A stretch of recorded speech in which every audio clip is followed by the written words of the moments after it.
सुधा ने आते ही तोड़ा रूही करण का रिश्ता, रमन हुआ गुस्सा। आगे बढ़ने से पहले वीडियो को लाइक कर ले, चैनल को भी सब्सक्राइब कर ले। इधर इशिता पूजा में नहीं बैठ पाती है क्योंकि उसके पैर में मोच आ जाती है। तभी पता चलता है कि इस पूजा में आलिया और युग बैठेंगे। तभी वो लोग बैठ भी जाते हैं। सब कुछ बहुत अच्छे से चल रहा होता है। करण रूही को निहार रहा होता है। ऐसे में पूरा परिवार ऐसा लगता है मानो अब एक हो चुका है।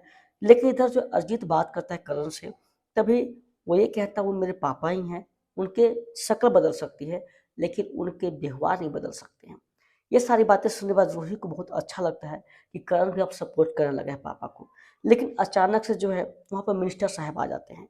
और मिनिस्टर साहब जैसे ही आते हैं तो रमन उठकर खड़ा होकर उनके सामने हाथ जोड़ता है।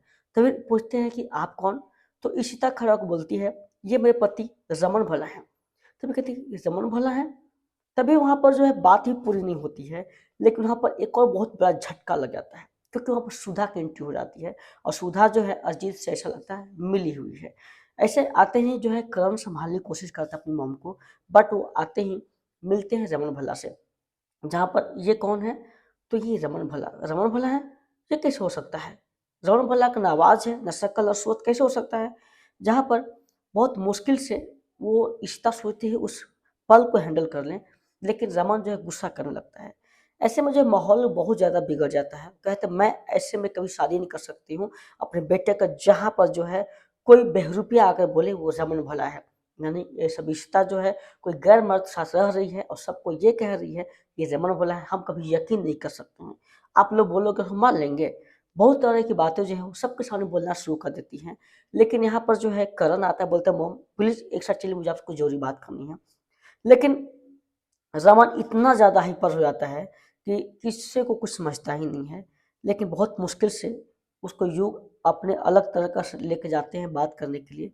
लेकिन रमन को ये लगता है कि ये ऐसे कैसे बोल सकती है मेरे परिवार को लेकर। लेकिन माहौल इतना ज़्यादा बिगड़ चुका है कि कुछ संभालने के लायक है ही नहीं।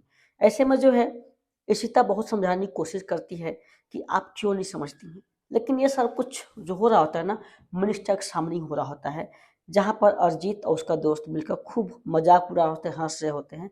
अब इनका बुरा दिन शुरुआत हो चुका है।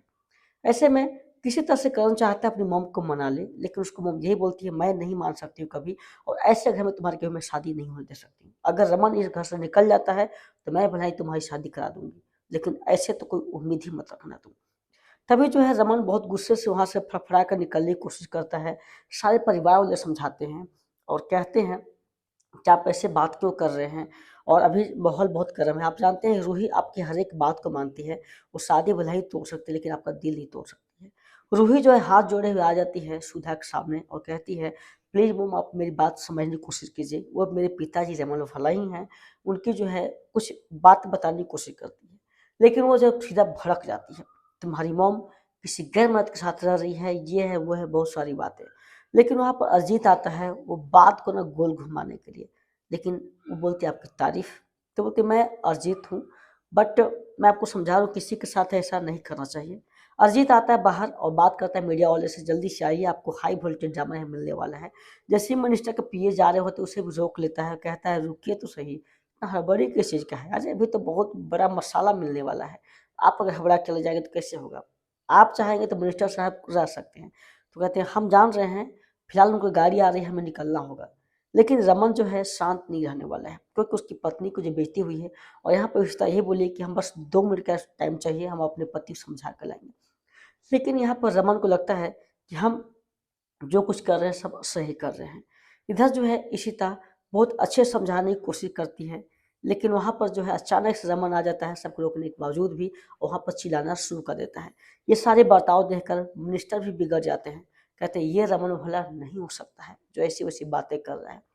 रमन भला शांत स्वभाव का इंसान था, ये नहीं कि इतना हाइपर होता था। ये तो लगता है तुरंत भर में हाइपर हो जा रहे हैं। तभी जो है किसी तरह से इशिता सोचती है कि उस माहौल को वो ठंडा कर ले। लेकिन यहाँ पर रमन जो है उस चीज़ को समझ नहीं पाता है। मिनिस्टर साहब भी थोड़े से भड़क जाते हैं और वो इशिता की सारी बातों को, शर्तों को रखती हैं, और ऐसा लगता है मानो रमन सुधर जाए। बट रमन के जो बिहेवियर है वो बिल्कुल चेंज हो चुका है। उसके बिहेवियर से ऐसा लगता है इशिता अब उससे शायद नहीं संभल पाएगी क्योंकि वो किसी की बात सुनने के लिए तैयार नहीं होती हैं।